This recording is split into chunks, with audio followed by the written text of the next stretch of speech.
எம்ஜிஆர் திரைப்பட கல்லூரியின் சார்பாக வருக வருக என வரவேற்கிறேன். படக்குழுவினரை பாராட்டி வாழ்த்துரை வழங்குமாறு எமது கல்லூரி தலைவர்களை அன்போடு அழைக்கிறேன். அனைவருக்கும் வணக்கம். முதல்ல ஒரு ரேஷனல் ஆஸ்பெக்டை சினிமாவாக்கணும்னு நினச்சதுக்கு முதல்ல எனக்கு பெரிய அளவில்லாத மகிழ்ச்சி. அதனால தான் பெரிய இந்த இந்த ஆஸ்பெக்டுகளுக்கெல்லாம் யோசிக்கிறதுக்கு ஆள் இல்லை தான். இனிமேல் அதுதான் ரொம்ப ரொம்ப முக்கியமானதுன்னு நான் நினைக்கிறேன். அந்த வகையில் இந்த வேசினி திரைப்படம் அந்த இதை ஸ்ட்ராங்காக அண்டர்லைன் பண்ணது கூட நானே அவருடைய பேர் அந்த பிரிட்டிஷ் பிராட்மேனுடைய பேரை எங்கோ வேகாக தான் கேட்டிருக்கேன் ஒழிய இதில் இந்த திரைப்படத்தில் தான் நான் அவருடைய பின்புலத்தையும் அறிகிறதுக்கான வாய்ப்பு இருக்குது. இனிமேல் நான் அவரை தேடி படிப்பேன் தான். நான் ஆக்சுவலாக அப்படி ஒரு ரேர் இன்ஃபர்மேஷனை எனக்கு அது இந்த படம் கொடுத்துருக்கு. கூட அனதர் திங் இஸ் ஆக்சுவலி இதான் நான் உங்கள் எல்லாருடைய சார்பாக மாணவருடைய சார்பாகவும் இந்த திரைப்பட கல்லூரியுடைய சார்பாகவும் எங்களுடைய வாழ்த்தையும் நான் சொல்லிக்கிறேன். உங்களுக்கு க்ரூ மெம்பர்ஸ் ஆக்சுவலாக இது எத்தனை நாள் ஷூட் பண்ணிங்க? இது ஆல்டுகெதர் 70 days.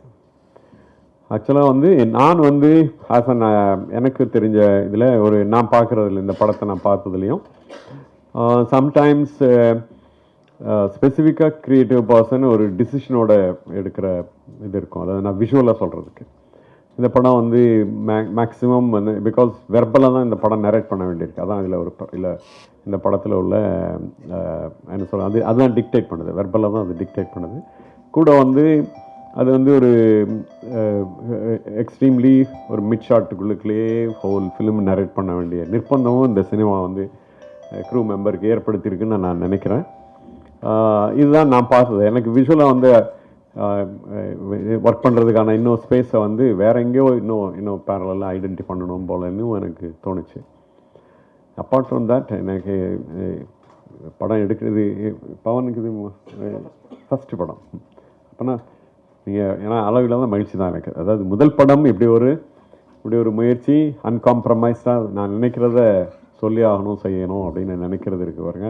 அதுதான் ஒரு கிரியேட்டிவ் பர்சனுடைய வில். அதனால் திரும்பவும் உங்கள் அனைவர் சார்பாகவும் அவருக்கு என்னுடைய வாழ்த்தையும் அவருடைய குழுவுக்கும் என்னுடைய வாழ்த்தையை தெரிவித்துக் கொள்கிறேன். நன்றி, வணக்கம். நமது கல்லூரி தலைவர் அவர்களுக்கு இயக்குனர் நினைவு பரிசினை வழங்குகிறார். வேசினுடைய திரைக்கதை புத்தகத்தை வழங்குகிறார்.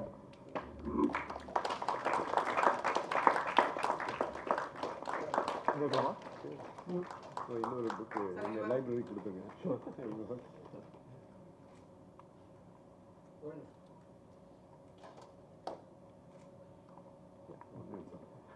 ஆக்சுவலாக பவனை எனக்கு சந்திக்கிறதுக்கு முன்னாடி எனக்கு அறிமுகப்படுத்தினது அரசுன்னு சொல்லி உங்களுக்கு தெரியும். V Arasu is also an important scholar. அவர் அறிமுகப்படுத்தினார். அவர் அறிமுகப்படுத்தின உடனே எனக்கு அப்படி என்ன சொல்லுங்க டேக் இட் ஃபார் கிராண்டட்னு அவர் என்ன செய்வாருன்றதையும் நான் ரியலைஸ் பண்ணிட்டேன். அந்த வகையில் எனக்கு பெரிய மகிழ்ச்சி இந்த திரைப்படத்தை. இன்னொரு புக்கு எங்கள் லைப்ரரி கொடுத்துருங்க.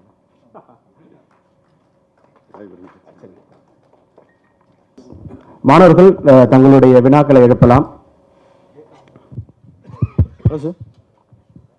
ஹலோ, வணக்கம் சார். இந்த தாட் உங்களுக்கு எப்படி சார் தோணுச்சு? ஒரு சோஷியல் ரெஸ்பான்சிபிலிட்டியும் ஒரு நேச்சரோட இதுவும் நீங்கள் எப்படி கனெக்ட் பண்ணீங்க? இது உங்களுக்கு எப்படி தோணுச்சு சார் ஃபர்ஸ்ட்? அதான் ஒரு படத்தோட தாட் இமீடியட்டாக அப்படி ஸ்பார்க் ஆகிட்டு உங்களுக்கு கோர் ஒன்று இருக்கும். இதை நான் 2008 ஒரு ஷார்ட் ஃபீச்சர் ஒன்று பண்ணேன்.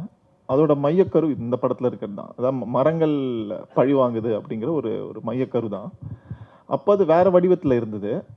அந்த இடைப்பட்ட காலத்தில் ஒரு 10 வருஷத்தில் நான் சில விஷயங்கள் கற்றுக்கிறேன் இல்லையா, நான் படிக்கிறேன், சில புது ஐடியாஸ்க்கு எக்ஸ்போஸ் ஆகிறேன் இல்லையா. ஸோ அதே ஐடியா வேறு மாதிரி உருவாயிருக்குன்னு சொல்லலாம். அதாவது முக்கியமான அடிப்படை கருத்து இதில் என்னன்னு பார்த்தீங்கன்னா பகுத்தறிவு. அது ரொம்ப ஸ்ட்ராங்காக இதில் இடம்பெற்றிருக்கு. காலச்சூழல் தான் உங்களை ஒரு விஷயத்தை நிர்பந்திக்கும். ஸோ இந்த படம் காலச்சூழல் என்னை நிர்பந்திச்சுன்னு தான் நான் சொல்லணும். ஸோ 2019 இந்த படம் நான் பண்ணேன்.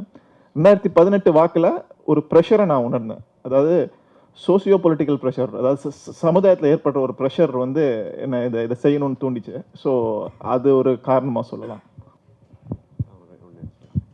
ஆக்சுவலாக நான் பார்த்த நான் ரொம்ப ஏர்லி ஏஜ்லேருந்து டார்க் ஃபிலிம் பார்த்துருக்கேன், அதாவது கோஸ்ட்டு அந்த படங்களெல்லாம் பார்த்துருக்கேன். அது கூட வந்து இன்ஃபேக்ட் நான் ரொம்ப ஸ்கூல் டேஸில் உங்களுக்கு எல்லாருக்கும் இருக்கிற மாதிரி நானும் பயந்துருக்கேன். 2 நாள் படம் பார்த்துட்டு ஃப்ராங்கன்ஸ்டெல்லாம் பார்த்துட்டு 2 நாள் ஜுரம் வந்துலாம் இருந்திருக்கிறேன்.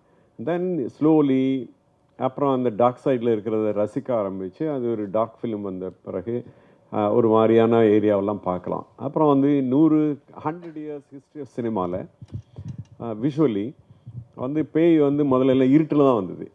100 years சினிமாவில் பேய் இப்போ வந்து வெளிச்சத்தில் தான் வருது. இப்போ நீங்கள் நல்லா கவனிச்சிங்கன்னா தெரியும். அதுக்கு முன்னாடியெல்லாம் டார்க்கில் தான் வந்தது. அது என்னென்னா வேறு நத்திங் பட் ஆக்சுவலி ஃபியர் தான், ஃபியர் பேசுகிறேன். இப்போது மனித சமூகத்துக்கு என்ன சொல்கிறாங்க, அது அறிவு தெளிவு வரவும் பயம் தெளியவும், அது நான் சொல்கிறது அது மாதிரி தான் வந்து இப்போ வந்து ஃபிக்ஷனலாவோ எதுவும் பேசினாலும் அது வந்து லைட்டில் தான் கோஸ்ட்லாம் வருது இப்போ இருக்கிற சினிமாவில். இது ஆக்சுவலாக வந்து ரேஷ்னலாகவும் இருக்கிறதுனாலையும் என்வாயன்மெண்ட்டை பற்றிய யோசனையும் அப்புறம் வந்து ஏற்கனவே இருக்கிற சூப்பர் ஸ்டேஷனையும் எல்லாத்தையும் சேர்த்து கனெக்ட் பண்ணி இந்த படம் சொல்லுது. அதுதான் எனக்கு ரொம்ப பிடிச்சது. நன்றி. கேள்வி கேட்கணுன்ற அவசியம் இல்லை, உங்களோட கருத்தை உங்களோட புரிதலை வந்து பதிவு செய்யுங்க. இந்த படம் பிடிச்சிருக்கலாம், இல்லை ரொம்ப போரிங்கா நீங்க ஃபீல் பண்ணிருக்கலாம், இல்லை இந்த ஆஸ்பெக்ட் பிடிக்கலன்னு நினைக்கலாம், இல்லை அந்த ஆஸ்பெக்ட் புரியலன்னு நினைக்கலாம். அந்த மாதிரி உங்களோட கருத்தை நீங்க பகிர்ந்துக்கலாம். அது ஒரு கேள்வி தான் கேட்கணுன்ற அவசியம் கிடையாது. கண்டிப்பா இந்த படம் ஒரு தாக்கத்தை உங்களுக்கு ஏற்படுத்தியிருக்கும் இல்லையா, நல்ல விதமாவோ கெட்ட விதமாவோ, அது நீங்க பகிர்ந்துக்கலாம் ஓப்பனா. இதை பாராட்டி தான் பேசணுன்ற அவசியம் கிடையாது. உங்களுக்கு இது பிடிக்கலன்னா ஏன் பிடிக்கல அப்படின்றத நீங்க சொல்லலாம். ஏன்னா இது ஃப்ரீ ஸ்பீச் இந்த படத்தோட ஒரு முக்கியமான, free thought and free speech இந்த படத்தோட ஒரு முக்கியமான ஒரு எலிமெண்ட், தீமேட்டிக் எலிமெண்ட். ஸோ அந்த அடிப்படையில் கண்டிப்பா நீங்க உங்களோட கருத்து என்னன்றதை நீங்க பதிவு செய்யறது முக்கியம்னு நினைக்கிறேன். எனக்கு படம் ரொம்ப ஒரு மாதிரி கனெக்ட் மட்டும் ஆகல சார், ஆனால் சொல்ல வரதெல்லாம் எனக்கு ரொம்ப பிடிச்சிருந்துச்சு. கான்செப்ட் ரொம்ப சூப்பராக இருந்துச்சு. ஆக்சுவலாக என்னமோ ஒரு எமோஷ்னலாக என்னை மூவ் பண்ணலை, அது மட்டும்தான் எனக்கு ப்ராப்ளம். மற்றபடி இன்ட்ரெஸ்டிங்காக இருந்துச்சு. தேங்க்யூ. அப்புறம் அந்த ட்ராமாவை யூஸ் பண்ண சீக்வன்சஸ்லாம் இன்ட்ரெஸ்டிங்காக இருந்துச்சு. எடிட்டிங்லாம் நல்லா இருந்துச்சு சார். நீங்கள் இவ்வளோ நாள் ஆகிருக்கும், ஒரு 4 வருஷம் ஆச்சு. 19னா 25 ஆயிடுச்சு. இப்போ உங்களுக்கு ஏதாவது இதில் இம்ப்ரூவ் பண்ணியிருக்கலாம்னு ஏதாவது இப்போ ஏதாவது தோணுதா சார்? அது ஏதாவது தோணிக்கிட்டே இருக்கும் எனக்கெல்லாம், ஏதாவது பண்ணால். எல்லா ஃபில்ம் மேக்கருக்குமே அப்படிதான். உங்களுக்கு ஏதாவது இப்போ ஏதாவது இந்த மாதிரி பண்ணியிருக்கலாம், அதாவது உங்களுக்கு ஏதாவது இப்போ ஐடியா ஏதாவது இருந்தா? இந்த படத்தையே கேட்குறேன். ஆமாம், அதான் சொல்கிறேன், எப்போவுமே இருக்கும்ல, படம் முடிச்சத உடனே அந்த ஃபீலிங் வந்துடும்ல. எடிட் பண்ணும்போது இது ஏன் இவ்வளோ மட்டமாக ஷூட் பண்ணியிருக்கோன்னு தோணும். எல்லா ஃபில்ம் மேக்கருக்கும் தோன்றது தான் அது. ஃபில்ம் மேக்கர்ஸ், சினிமாட்டோகிராஃபர் எல்லாருக்குமே அது தோணும்னு நினைக்கிறேன். என்ன ஓம் கரெக்டு தானே? ஓம் நிறைய சொல்லுவார், ஏன் இவ்வளோ மட்டமாக ஷூட் பண்ணியிருக்கோன்னு கேட்பார் நிறைய வாட்டி. ஸோ எல்லாருக்கும் இருக்கிற அதே ஃபீலிங் தான். ஹாய் சார், என் பேர் Yuvan, editing department 3rd year படிக்கிறேன். இந்த படத்துக்கு உண்டான ரிசர்ச் எல்லாம் எந்த மாதிரி இருந்தது நீங்கள் ஸ்டார்ட் பண்ணும்போது? இதுக்காக அதாவது ஒரு ஒர்க் பண்ணியிருப்பீங்கள்ல, இந்த ட்ரீலேருந்து இப்படி ஒன்று வருது, இதனால் ஒரு நமக்குள்ளே மென்டலாக ஒரு மாதிரி இதாகுது அப்படின்ற மாதிரியான ரிசர்ச் எல்லாம் எந்த மாதிரி இருந்துச்சு? யூஸ்வலாக ஒரு படத்துக்கு ரிசர்ச்ன்றது அடிப்படையான ஒரு விஷயம். அது வந்து ஒரு ஹைலைட் பண்ணக்கூடிய ஒரு விஷயம் இல்லை. It's part and parcel of a project, film, ஒரு ரிசர்ச் அப்படிங்கிறது. இதில் மரம் இல்லை பயாலஜிக்கல் எலிமெண்ட்ஸ் நீங்கள் சொல்கிறதுன்னு நினைக்கிறேன். அதுக்கு நான் ரொம்ப நேரம் செலவிடலை. ஏன்னா அது வந்து ஒரு புனைவு தான். இப்படி இந்த மாதிரி ஒரு மரம் ஒரு விஷவாயு வெளியிடுதுங்கிறது ஒரு புனைவு. அந்த மாதிரி எங்கேயும் நடக்கலை. இல்லை, கொடைக்கானலில் மதிக்கட்டான் சோலைன்னு ஒரு இடம் இருக்குது, அதை பற்றி கேள்விப்பட்டிருக்கீங்களா? அது இன்னும் சப்ஸ்டான்ஷியேட் பண்ண முடியல யாராலையும். அப்படி ஒரு நம்பிக்கை இருக்குது. ஒரு ஆர்மி அதை கவர் பண்ணியிருக்காங்க. உள்ளே என்ன நடக்குதுன்னு யாருக்கும் தெரியல. சில பேரோட எக்ஸ்பீரியன்சஸில் நம்ம அதை சொல்கிறோம், ஆனால் இன்னும் நம்ம அதை வந்து ஃபேக்சுவலாக அதான் இந்த படம் சொல்லுது. ஒரு காதில் கேட்கறது மட்டுமே உண்மை கிடையாது, உண்மையாக இருக்கக்கூடாதுங்கிறது தான் இந்த படம் திருப்பி சொல்லுது. நீங்கள் எக்ஸ்பீரியன்ஸ் பண்ணி அதை சப்ஸ்டான்ஷியேட் பண்ணாதான் ஒரு ஃபேக்ட் ஆகும். நம்ம வாட்ஸ்அப்பில் இதுவும் இப்போ வந்து நம்ம வாட்ஸ்அப்பில் என்ன பார்க்குறோமோ நம்ம அதுதான், நம்ம ஹிஸ்டாரிக்கலாக அதுதான் நம்புகிறோம். ஆனால் ஹிஸ்ட்ரியை நம்ம திருப்பி மாற்றி எழுதிக்கிட்டு இருக்கோம். இப்போ அந்த காலகட்டத்தில் வாழ்ந்துக்கிட்டு இருக்கோம். எங்களுக்கு அது ரொம்ப புதுசு. எனக்கு 42 வயசு ஆகுது. ஸோ நான் 20 வயசில் இதை நான் அனுபவிக்கல. அதாவது ஹிஸ்ட்ரியை ரொம்ப கிளியர் கட்டாக மாற்றி எழுதுகிற ஒரு தன்மை இருக்கு இல்லையா, அது பண்ணுறதுக்கு நீங்கள் அதிகாரத்துக்கு போகணும். அதிகாரத்துக்கு போன அப்புறம் தான் உங்களோட ஹிஸ்ட்ரியை நீங்கள் ஃபேப்ரிகேட் பண்ணுவீங்க, ரீரைட் பண்ணுவீங்க. ஆனால் இப்படின்றதுக்குள்ள உங்கள் ஹிஸ்ட்ரியை ரீரைட் பண்ணிட முடியும். அந்த ஒரு காலகட்டத்தில் நம்ம இருக்கோம். ஸோ நம்ம என்ன சொல்ல வரேன் அப்படின்னா, மதிக்கட்டான் சோலைன்றது இந்த இதெல்லாம் அப்படி பேச்சு ஒன்று இருக்கு. அதை ஒரு கருவா எடுத்துக்கிட்டு பண்ணல. அதோட தீமேட்டிக்ஸ் நம்ம எடுத்துக்கிறோம். கேட்கல, சாரி, அதை கருவாக எடுத்துக்கிட்டீங்களான்னு கேட்கல. அந்த இடத்துல போய் உங்களுக்கு ஏதாவது இன்ஃபர்மேஷன் கிடைக்குமான்னு ஏதாவது ட்ரை பண்ணீங்களா? இல்லை இந்த படத்துக்காக கரெக்ட். அதான் நீங்கள் என்ன கேட்க வரீங்கன்னு புரியுது. படத்தோட கோர் எலிமெண்ட் நான் அதுவாக பார்க்கல. படத்தோட கோர் எலிமெண்ட் வந்து சப்ரஷன் எதிர்த்து நீங்கள் போராடணும் அப்படிங்கிறது தான். Display your your act of dissent. நீங்கள் உங்களுக்கு எதிராக ஒரு தாக்குதல் இல்லை வன்முறை நடக்கும்போது அது எதிர்த்து நீங்கள் கேட்கணும். வன்முறைன்றது உங்களை நான் அடிக்கிறது மட்டும்தான் வன்முறை கிடையாது. உங்களை நான் இன்சல்ட் பண்ணி பேசுகிறேன்னு வச்சுக்கோங்க, இல்லை உங்களுக்கு பேச வாய்ப்பே கொடுக்கலன்னு வச்சுக்கோங்க, இது எல்லாமே வன்முறை தான். இதை நீங்கள் எதிர்த்து கேட்கணும். இதை நீங்கள் எதிர்த்து கேட்காம ஒரு சமுதாயம் அப்படியே வளர ஆரம்பிச்சதுன்னா அந்த சமுதாயம் வந்து ஒரு ஸ்லேவாக மாறிடும். ஸோ அந்த கிட்டத்தட்ட அந்த அடிப்படையை வச்சு தான் அந்த படம் உருவாக்கப்பட்டது. ஸோ அந்த மரங்கள் வந்து வெட்ட குடிஞ்சிக்கிட்டே இருந்ததுன்னா அது அந்த மரம்ன்ற ஸ்பீசிஸே இல்லாமல் போயிடும். அது திருப்பி தன்னை தற்காத்துக்க எதிர்த்து நிற்குது. அது மாதிரி நம்ம அதுலேருந்து சில விஷயங்கள் உள்வாங்கி கற்றுக்கணும் அப்படிங்கிறத உருவகமாக பல இடத்துல படத்தில் சொல்லியிருக்கோம். ஸோ ரிசர்ச், நீங்கள் கேட்ட கொஸ்டின், ரிசர்ச் பண்ணியிருக்கோம், நிறைய பண்ணியிருக்கோம். இந்த மாதிரியான சயின்டிஃபிக் ரிசர்ச் வந்து ஆக்சுவலி ரொம்ப ஈஸி டு அச்சீவ். ஏன்னா இது எல்லாமே ஃபேக்ட்ஸ் பேஸ்ட் இல்லையா, ஏற்கனவே பேப்பர்ஸ் இருக்கும் எடுத்துடலாம். ஆனால் தீமேட்டிக்ஸாக இல்லை க்ரியேட்டிவாக நீங்கள் நிறைய விஷயங்கள் உள் வாங்கிக்கணும்னா அதுக்கு வேறு டைவர்ஸாக நிறைய விஷயங்கள் படிக்க வேண்டியது இருக்கும், பார்க்க வேண்டியது இருக்கும். அந்த விதத்தில் ஆமாம் சில விஷயங்கள் நடந்தது. அதாவது இது 1.5 வருஷத்தில் இல்லை, ஒரு 7-8 வருஷமாக நம்ம என்ன விஷயம் சேகரிக்கிறோமோ அதெல்லாம் சேர்ந்து தான் ஒரு படைப்பாக வரும். பெரும்பாலும் அப்படி தான் வரும். So yeah, I hope I have answered your question. நீங்கள் கேட்டதுக்கான பதில் தான் தெளிவாக கொடுத்தேனா இல்லை சம்மந்தம் இல்லாமல் நிறைய விஷயங்கள் பேசிட்டேனா? இல்லை பேசுனது ஓகே தான். இல்லை கேட்ட கேள்விக்கு பதில் கிடைச்சிச்சு. ஓகே தான், ரிசர்ச் பண்ணோம். அண்ட் இன்னொரு முக்கியமான விஷயம், film students, it's a fashion statement to say நான் இந்த படத்துக்காக நிறைய ஹோம்ஒர்க் பண்ணேன், நிறைய ரிசர்ச் பண்ணேன். That is mandatory thing. அது வந்து ஒரு விஷயமா பேசுறதே முதல்ல நம்ம தவிர்க்கணும்னு நினைக்கிறேன். நான் ஹோம்ஒர்க்காக அது பண்ணேன், நான் ரிசர்ச் 2 வருஷம், அதெல்லாம் part and parts of the project. அதை வந்து ஒரு பெரிய விஷயமா எடுத்து முதல்ல வைக்கிறதே ரொம்ப தப்பான கல்ச்சர். என்ன ஆயிடுதுன்னா, ஒரு மெயின் ஸ்ட்ரீம் சினிமாவில் நீங்கள் ரசிங்க, நீங்கள் மெயின் ஸ்ட்ரீம் ஃபில்ம் மேக்கராக மாறுங்க, ரொம்ப சந்தோஷம். ஆனால் நீங்கள் வேறு சில விஷயங்களை நீங்கள் அவாய்ட் பண்ணணும்னு நினைக்கிறேன். இந்த மாதிரி அதாவது மேடைக்காக சில பேச்சுக்கள் இருக்கும் தெரியுமா, அதை நீங்கள் அவாய்ட் பண்ணுறது நல்லதுன்னு நினைக்கிறேன். உங்களை அறியாமலே என்ன பண்ணுறீங்க, நம்ம எதை பார்க்குறோமோ நம்ம அதை சாப்பிட்டு டைஜஸ்ட் பண்ணி நம்ம அதையே திருப்பி வெளில தள்ளுறோம். ஸோ நம்ம அந்த மாதிரியான ஒரு சைக்கிள்குள்ளே போயிடுறோம். ஸோ நீங்கள் அதை முதல்ல நம்ம உடைக்கணும்னு நினைக்கிறேன். So research is a mandatory requirement for any film. So அது தயவு செஞ்சு ரிசர்ச் படம் பண்ணீங்களான்னு கேட்கவே கேட்காதீங்க. ஏன்னா அது ரொம்ப சாதாரண கமர்ஷியல் படத்தோட ரிசர்ச் பண்ணுவாங்க. சின்ன அது பண்ணாமல் படங்கள் நிறைய இருக்குது. சுமாராக ஒரு படம் பண்ணுறாங்கனாலே குறைஞ்சபட்ச ரிசர்ச் அதில் இருக்கும். அது இப்போ ரொம்ப ஈஸி. முன்ன மாதிரி ரிசர்ச்னா அது சம்மந்தப்பட்ட டிபார்ட்மெண்ட்டில் போய் பேசணுன்றதெல்லாம் இருக்குது. இப்போ நீங்கள் கூகுள் பண்ணலாம், ஆல்மோஸ்ட் எல்லாமே கிடச்சிரும். அது நீங்கள் கிராஸ் வெரிஃபை பண்ணிக்கிட்டா போதும், இந்த தகவல் உண்மையா பொய்யா அப்படின்னு செக் பண்ணிக்கிட்டா போதும். ஸோ கம்பேரிட்டிவ்லி ரிசர்ச்சுங்கிறது இப்போ கொஞ்சம் ஈஸி ஆகிடுச்சு. ஹாய் சார், இந்த படம் நான் ஒரு 20 மினிட்ஸ் கழிச்சு தான் வந்தேன். பட் இதோட கான்டெக்ட் எனக்கு புரிஞ்சுது. ஸோ இது பார்த்த போதே ஒரு ஸ்டேட்மெண்ட் தான் தோணுச்சு. So a very captivating story which was held back with making எனக்கு தோணுச்சு. மேக்கிங் இன்னும் நல்லா பண்ணியிருந்தா இந்த படம் நல்லா இருந்திருக்குன்ற அந்த ஒரு பர்சனல் ஃபீல் வந்துச்சு. ஸோ இது ஒரு குறையாக சொல்லாமல் இதுலேருந்து நான் என்ன கேட்க நினைக்கிறேன்னா, இந்த படத்தோட பட்ஜெட்டோட பர்சன்டேஜ் செக்ரிகேஷன் எப்படி இருந்துச்சு, அது நீங்கள் பிளான் பண்ணின மாதிரி நடந்துச்சா, இல்லை அதில் வந்து எதாவது சிக்கல்கள் நடந்துச்சா? So like pre production and post இதில் எவ்வளோ பர்சன்டேஜ் செக்ரிகேட் ஆச்சு, எந்த ஃபீல்டில் அதிகமாக போச்சு? சரி, நாங்கள் 2019 படம் ஆரம்பித்தோம், ப்ரொடக்ஷன் நவம்பர் ஆரம்பித்தோம். நாங்கள் 2020 டிசம்பர் ரிலீஸ் பண்ணுறதா பிளான் பண்ணோம். ஸோ 2020 ஏப்ரலில் ப்ரொடக்ஷன் முடிஞ்சிடும். போஸ்ட் முடிச்சு போகலான்னு பிளான் பண்ணோம். போஸ்ட் கொஞ்சம் எக்ஸ்டென்சிவாக இந்த படத்தில் இருக்கும். உங்களுக்கு தெரியாது, எல்லாமே இன்விசிபிள் சிஜின்னு சொல்லுவாங்க. தெர் இஸ் காம்போசிட்டிங் நிறைய இருக்கும். நீங்கள் பார்த்த card sequence 70 to 80% are composite images. So அதுக்கு டைம் பிளான் பண்ணோம்.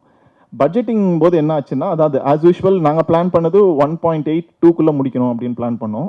3.6 ஆயிடுச்சு. காரணம் கோவிட் நடுவில் ஒரு 1.5-2 வருஷம் நாங்கள் கோவிடில் மாட்டிட்டோம். மார்ச் ஸ்கெடியூல் முடிஞ்ச உடனே எங்களுக்கு கோவிட் லாக்டவுன் அனௌன்ஸ் பண்ணிட்டாங்க. ஸோ 2 வருஷம் கஷ்டப்பட்டோம்.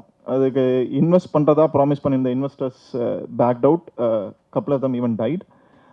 ஸோ படம் முடிக்கிறது ஒரு பெரிய கஷ்டமாச்சு, அந்த இடைப்பட்ட 1.5 வருஷம் ஆனதுனால. ஸோ நாங்கள் டார்கெட் பண்ண பட்ஜெட்டில் படத்தை முடிக்க முடியல, கொஞ்சம் அதிகமாக தான் ஆச்சு. பர்சன்டேஜ் ஸ்ப்ளிட்டாக எதில் எப்படி போயிருக்கு? ப்ரீ ப்ரொடக்ஷனில் எவ்வளோ பண்ணீங்க, ப்ரொடக்ஷனுக்கு எவ்வளோ ஆச்சு, போஸ்ட்டில் எவ்வளோ போச்சு? ப்ரீ ப்ரொடக்ஷன் ஆக்சுவலி என்னால் அவ்வளோ கிளியர் கட்டாக ஃபிகர்ஸ் எனக்கு ஞாபகம் இல்லை. predominantly percentage production. கேட்டேன். Sorry, percentage. I think 60 to 65% will go for production. Production. Since I don't have any big stars, so எனக்கு சம்பளங்கிற விஷயம் இல்லை. ஸோ நான் அது எல்லாத்தையுமே வந்து ப்ரொடக்ஷனில் போட்டுட்டேன். அண்ட் இன்னொரு முக்கியமான விஷயம், நாங்கள் ஆக்சுவலி லொக்கேஷன் ஸ்கவுட்டிங் பண்ணும்போது எங்களுக்கு ஓம் வந்து கேரளாவில் ஒரு இடம் நாங்கள் பண்ணுறதா பிளான் பண்ணோம். ஆனால் எனக்கு அந்த பட்ஜெட் இல்லை.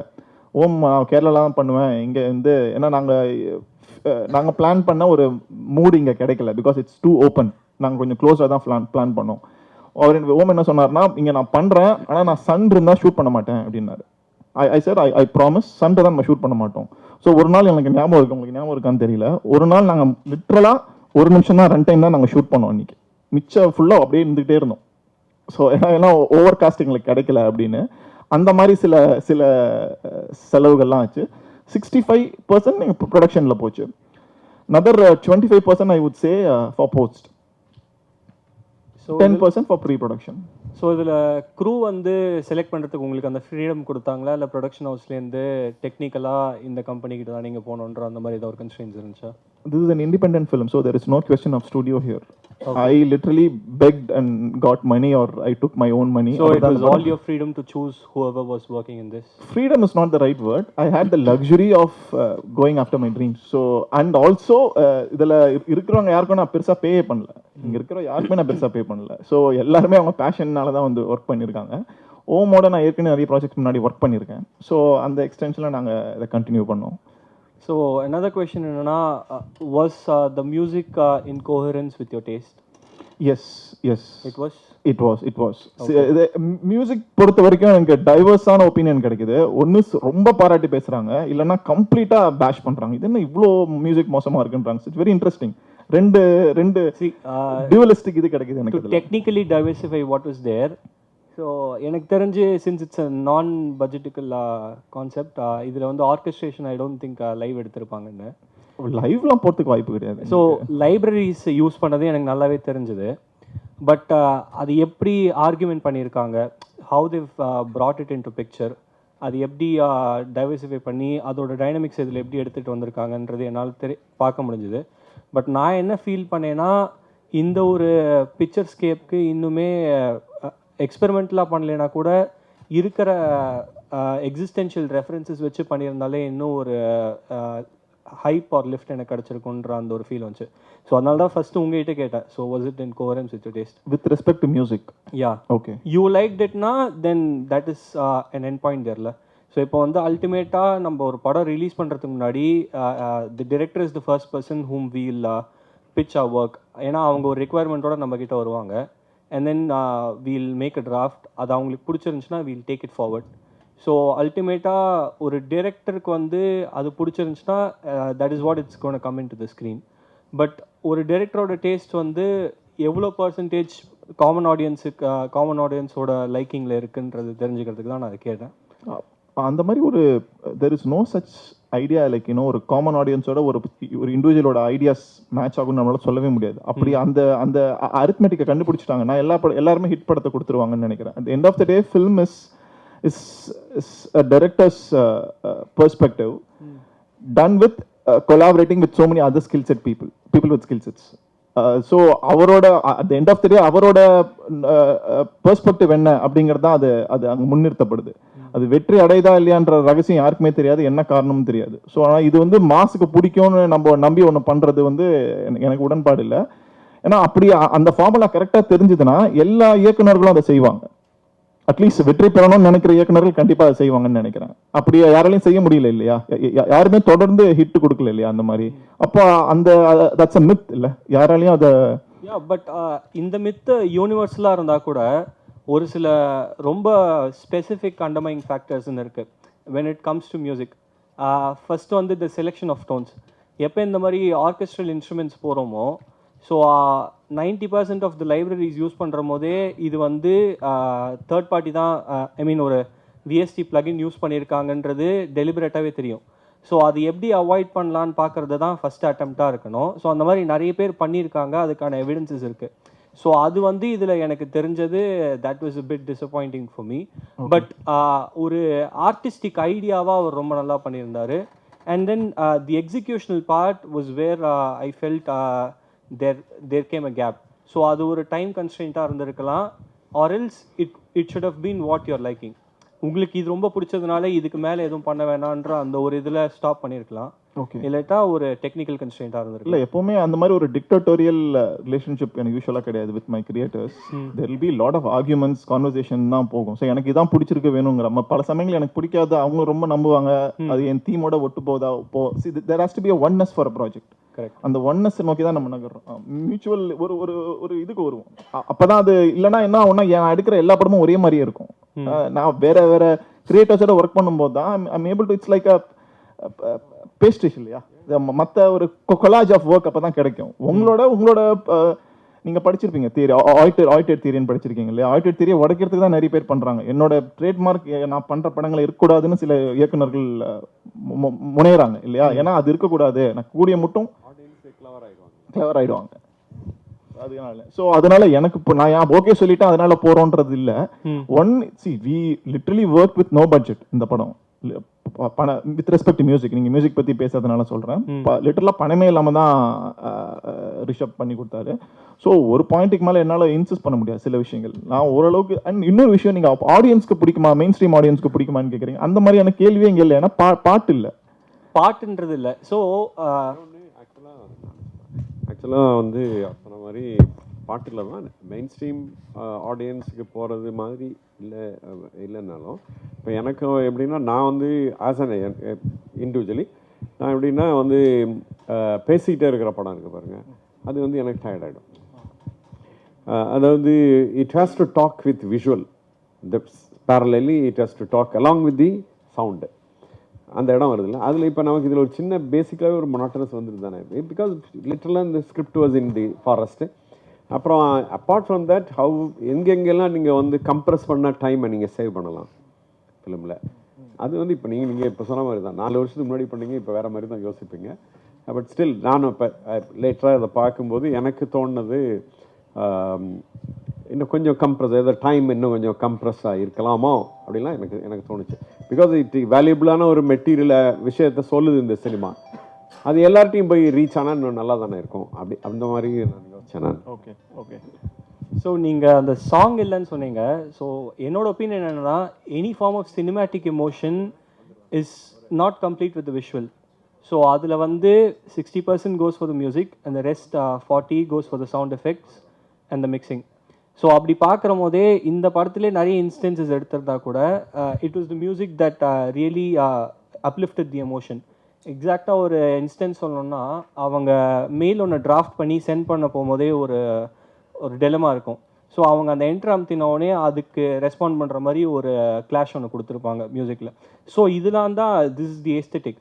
ஸோ இந்த மாதிரி இருக்கிற போதே மியூசிக்குன்னு இம்பார்ட்டன்ஸ் இருந்துச்சு. இது இல்லைன்னா கண்டிப்பாக ஒரு பெரிய வாய்ட் இருந்திருக்கும்.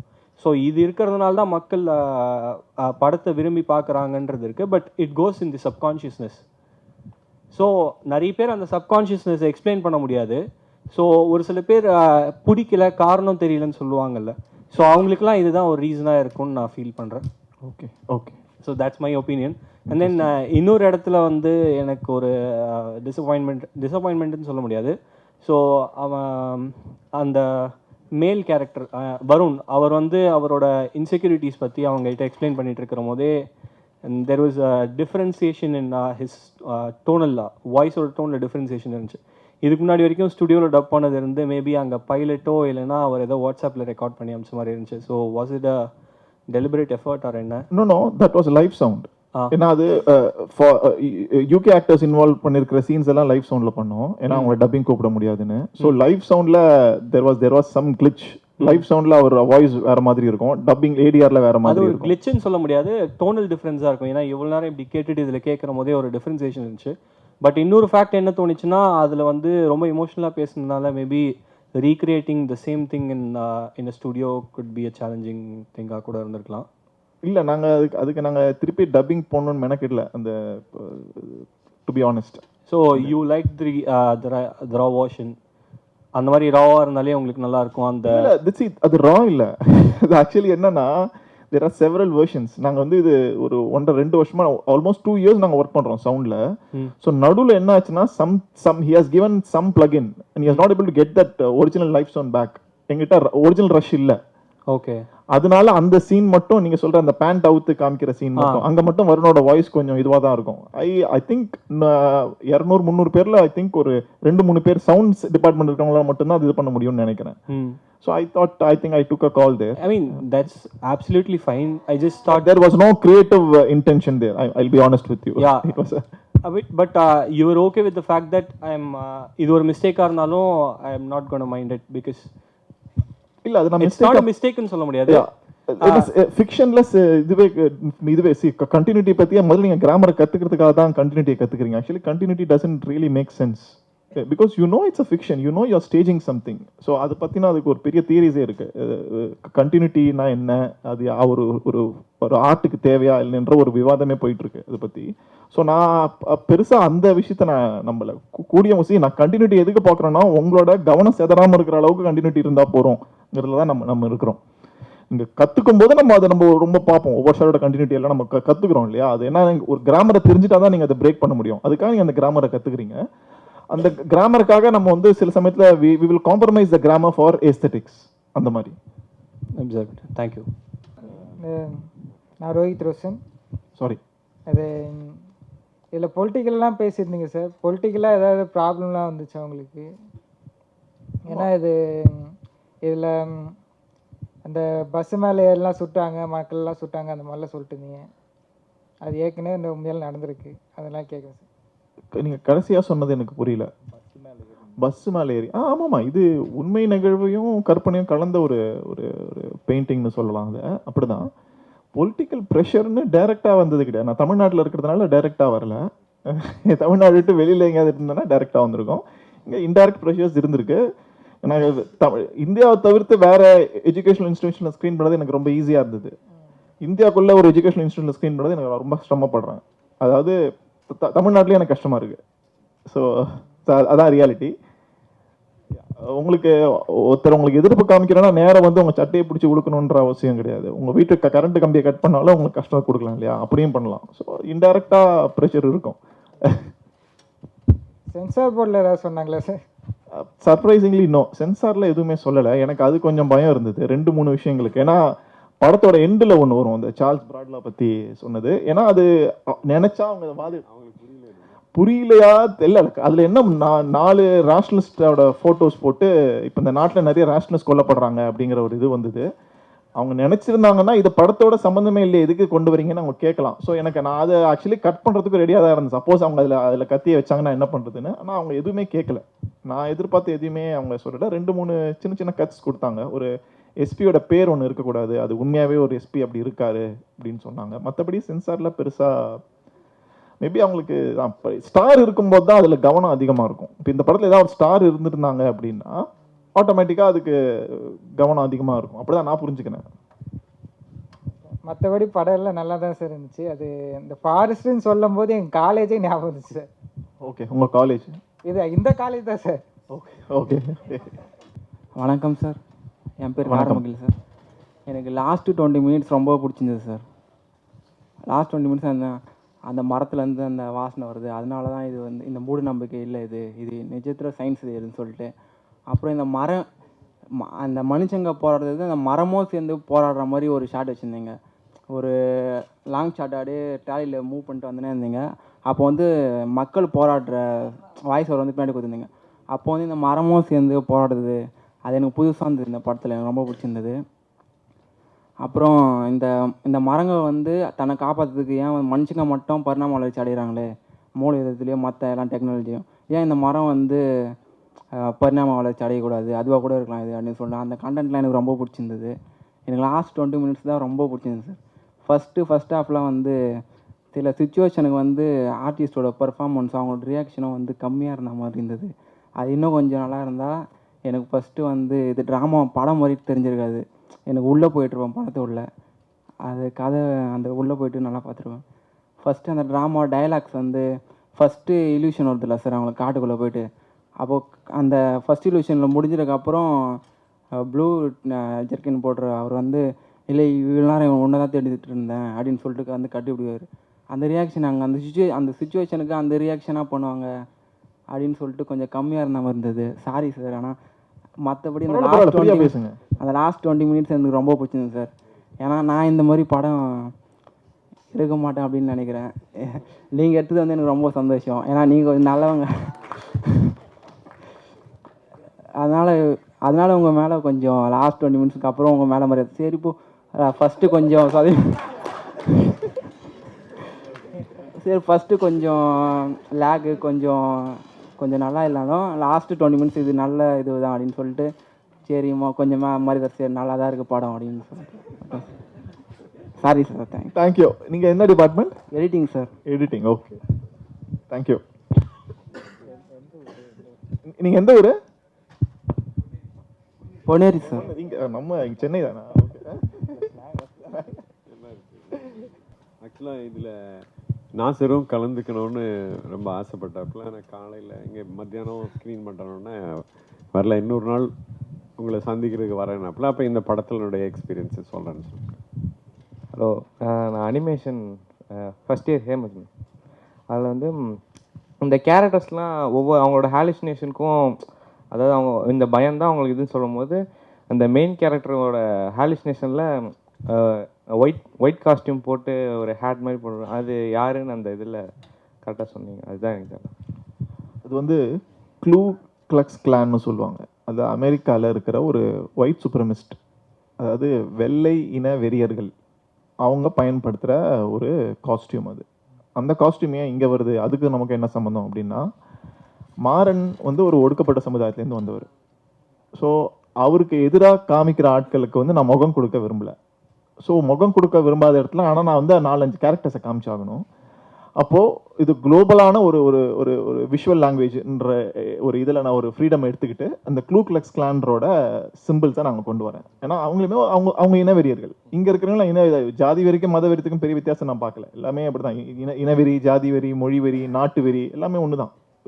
எக்ஸ்ட்ரீமாக நீங்கள் எதை விரும்பினாலும் ஆட்டோமேட்டிக்காக அது வெறியாக மாறிடும். அந்த பேலன்ஸ் நம்ம இழந்துருவோம். ஸோ அந்த அடிப்படையில் நம்ம கேகேகேவை நம்ம அங்கே கொண்டு வரோம். அது நீங்கள் கூகுள் பண்ணி பாருங்கள், கேகேகேன்னு கூகுள் பண்ணி பாருங்கள். ஸோ உங்களுக்கு அதை பற்றின இன்ட்ரெஸ்டிங்கான டீட்டெயில்ஸ்லாம் வரும். லாங் ஹேர் இந்த இது. அப்புறமா வந்து இந்த இதில் வந்து ஒரு சூப்பர் நேச்சுரல் ஸ்டோரியும் அந்த மரத்தை காட்டுறதும் நீங்கள் சொல்லணும்னு பார்த்துருக்கீங்க. பட்ஜெட்டும் ரொம்ப கம்மி நீங்கள் சொல்லியிருந்தீங்க. ஆனால் வந்து சூப்பர் நேச்சுரல் காட்டும்போது கண்டிப்பாக உங்களுக்கே நீங்கள் நைட் ஷாட்லாம் மேக்ஸிமம் அந்த இது பண்ணியிருந்தீங்க, அந்த சிஜியோ இல்லை விஎஃப்எக்ஸோ பண்ணியிருந்தீங்க. அது கரெக்டாக கொஞ்சம் இதாக பண்ணியிருந்தீங்க. ஆனால் ஏன் வந்து நீங்கள் விஎஃப்எக்ஸ் அது லோ பட்ஜெட்டுன்னு சொல்லிட்டு ரொம்ப பட்ஜெட் கம்மின்னீங்க, அப்புறம் ஏன் சூப்பர் நேச்சுரல் எடுக்கணும் அந்த கட்ஸ் வந்துச்சு உங்களுக்கு? 2 விஷயம். ஆக்சுவலி நீங்கள் பட்ஜெட் கம்மியாக பண்ணோன்னா சூப்பர் நேச்சுரல் ஹாரர் பண்ணலாம், அதுதான் ரியாலிட்டி. அதுக்கு பட்ஜெட் தேவையே இல்லை. நீங்கள் வந்து ஹிஸ்டாரிக்கல் பண்ணும்போது தான் உங்களுக்கு, இல்லை சைஃபை பண்ணும்போது வேணால் உங்களுக்கு பணம் தேவைப்படலாம். சூப்பர் நேச்சுரல் ஹாரருக்கு பணமே தேவையில்லை. அதனால தான் நிறைய ஹாரர் படங்கள் வந்துகிட்டு இருக்கு. விஎஃப்எக்ஸ் ஏன் நான் பட்ஜெட் இல்லாமல் ஏன் விஎஃப்எக்ஸ் தேர்ந்தெடுக்கிறேன்னா, நான் ஒரு விஎஃப்எக்ஸ் ஸ்டூடெண்ட். நான் visual effects and digital film making 2002 பண்ணேன். ஸோ நான் அதுலேருந்து நான் நிறைய விஎஃப்எக்ஸில் எனக்கு கொஞ்சம் ஈஸி பிளே கிரவுண்ட் எனக்கு. அது எனக்கு நிறைய ஆட்கள் இருக்காங்க அதில். ஸோ அதான் நிறைய அடிமைகள் இருக்காங்க. அதான் உண்மை. என்னால் ஈஸியாக அதை அச்சீவ் பண்ணிட முடியும். ஸோ விஎஃப்எக்ஸ்க்கும் ஆன் லொக்கேஷன் ஷூட்டிங் என்ன பெரிய வித்தியாசம் அப்படின்னா, you don't have control over lot of things. உங்களுடைய நீங்கள் கண்ட்ரோல் பண்ண முடியாத நிறைய ஆஸ்பெக்ட்ஸ் இருக்கும். இப்போ நீங்கள் ஒரு எக்ஸ்டீரியர் ஷூட் பண்ணுறீங்கன்னா நிறைய விஷயங்கள் உங்கள் கண்ட்ரோலில் கொண்டு வந்தால் தான் நீங்கள் ஷூட் பண்ண முடியும் இல்லையா?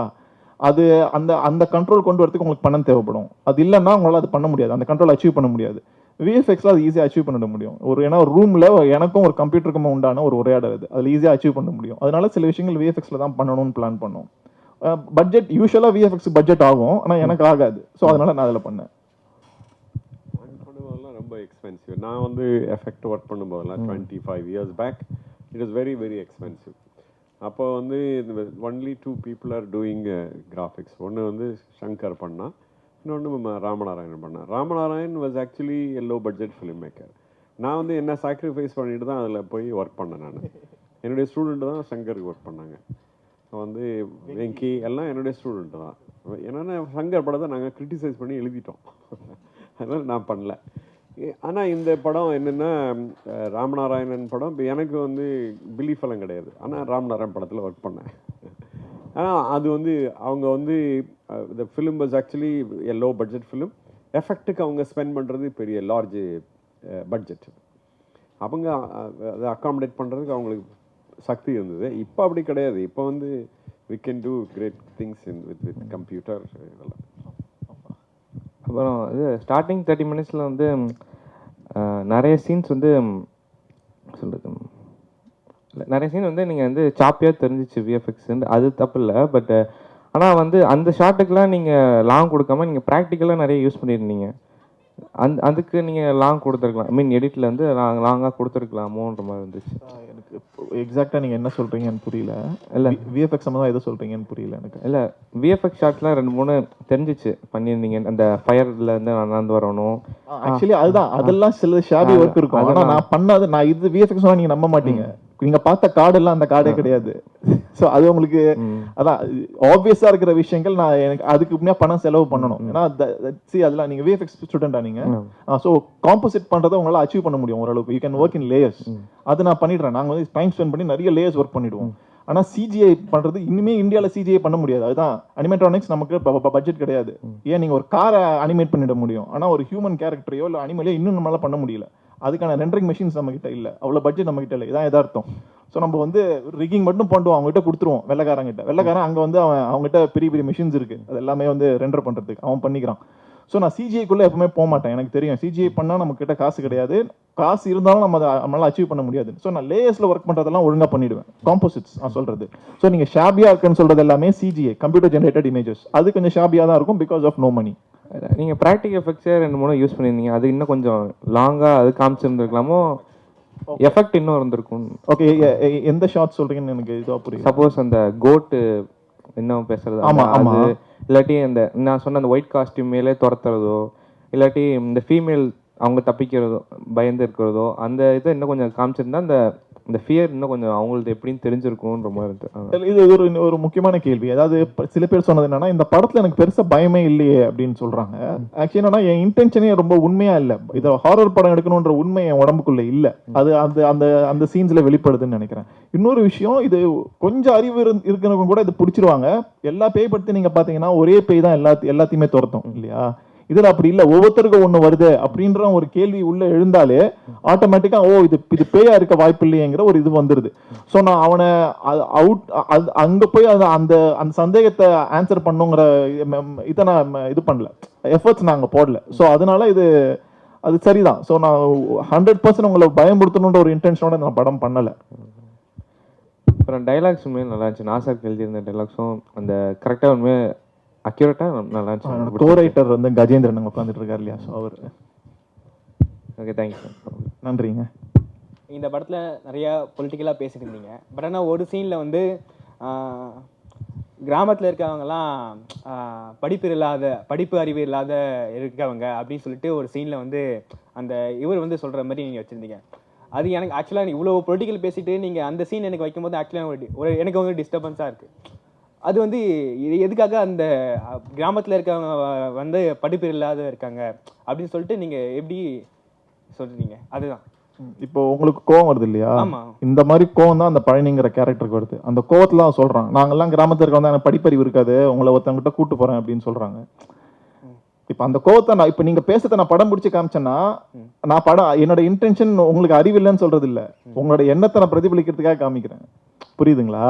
அந்த பழனி இப்ப உங்களுக்கு வர அதே கோவம் தான் பழனிக்கு வருது அந்த பொண்ணோட பேசும்போது. நான் இவ்வளவு சொல்லிக்கிட்டு இருக்கேன், அந்த காட்டுக்கு போகாதுன்னு என்னமோ சும்மா பேசிட்டே இருக்கீங்க அப்படின்ற கருத்தை உள்ள வாங்கிட்டு அவர் சொல்றாரு, நாங்க கிராமத்துல இருக்கவன் தான், படிப்பறிவு இல்லாதவன் தான். அவங்க ஊர்ல ஒருத்தர் இருக்காரு, படிச்சவர்னு ஒருத்தர்.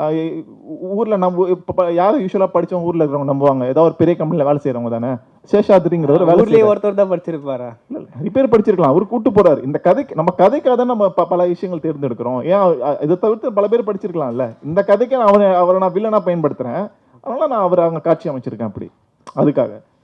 ஸோ நீங்க கேட்டது கரெக்டு தான். இதே கோவம் தான் அந்த பழனி கேரக்டர் இருக்கு. அந்த கோவத்தை தான் வெளிப்படுத்துறாரு. எங்களுக்கு அறிவு இல்லதான், நான் உனக்கு படிச்ச ஒருத்தர் இருக்காரு, அவர்கிட்ட கூட்டு போறேன், அப்பயாவது நீ நம்பு அப்படிங்கிறாரு அவரு. ஸோ நான் வந்து கிராமத்தில் இருக்கிறவங்க படிக்கல, ஆக்சுவலி எனக்கு படிக்காதவங்களுக்கு பத்தின எந்த அபிப்பிராயமே கிடையாது. இது அவங்க வாழ்க்கையில சென்சிபிளா நடந்துக்கிறாங்களா இல்லையாங்கிறது தான் முக்கியம். ஸோ படிச்ச எல்லாருமே ரொம்ப இப்போ மோசமா நடந்துகிட்டு இருக்காங்க, படிக்காதவர்கள் மோசமா நடந்துக்காமலும் இருக்காங்க. ரெண்டு சைட்லயுமே அது இருக்கு. ஸோ அதை வச்சு ஒரு அகடமிக் குவாலிஃபிகேஷன் வச்சு யாரையும் நான் ஜட்ஜ் பண்ண மாட்டேன். என்னோட பர்சனல் கருத்து அது. இல்லை அதை பார்க்கும்போது டக்குன்னு டிஸ்டர்ப் இல்ல கரெக்ட் தான். அது அப்பனா நான் ஒரு படைப்பாளியா நான் வெற்றி அடைஞ்சிட்டேன்னு அர்த்தம். ஏன்னா பழனி அப்படிதான் கோவப்பட்டு தான் அவர் சொல்றாரு. நீங்க உங்களை மாதிரி தான் அவர் கோவப்படுறாரு. ஆனா என்னோட இன்டென்ஷன் கிராமத்துல இருக்கவங்க யாருமே படிக்காத இருக்கேன்னு சொல்றது இல்ல. அவன் கோவப்படுறான், நான் சொல்லி நீ கேட்க மாட்டேங்கிற அப்படின்னு கோவப்படுறான். Okay sir. எல்லாருக்கும் அதுமாரி புரிஞ்சிச்சா இல்லை எனக்கு மட்டும் அது புரிஞ்சிச்சான்னு தெரியல. இல்ல அது என் இன்டென்ஷன் அதுல. அதான் உங்களுக்கு தெளிவா சொல்றேன். ஏன்னா எனக்கு அப்படி ஒரு அபிப்பிராயமே இல்ல. நானே படிச்சது கிடையாது. எனக்கு படிப்பறிவு ரொம்ப கம்மி. அப்படி இருக்கும்போது நான் எப்படி இன்னொரு படிப்பறிவு இல்லைன்னு ஒருத்தவங்களா இதுவா பேசுவேன். Okay sir, thank you. சிறப்பு விருந்தினர்களுக்கு நினைவு பரிசு வழங்கும் தருணம்.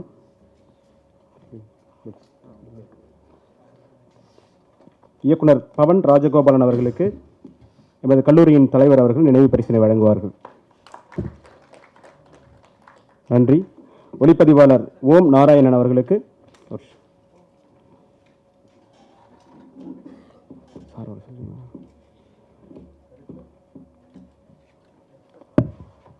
ஆசிரியர் பழனியப்பன் அவர்கள் நினைவு பரிசினை வழங்குவார்கள். படத்தொகுப்பாளர் நன்றி. படத்தொகுப்பாளர் ஆர் சுதர்சன் அவர்களுக்கு ஆசிரியர் ஜெய்பால் அவர்கள் நினைவு பரிசினை வழங்குவார்கள்.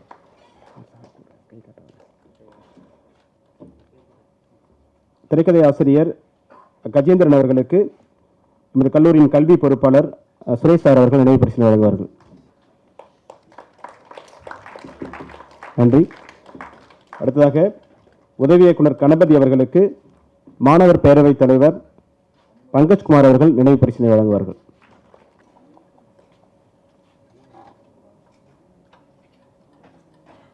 எழுத்தாளர் கரண் கார்கி அவர்கள் அரங்கத்தில் இருக்கிறார்கள். அனைவருக்கும் வணக்கம். இல்லை, எல்லா தொழில்நுட்பம் தெரிஞ்ச மாணவர்கள் அவங்கவுங்க பார்வையில் ஒரு கருத்து இருந்தது.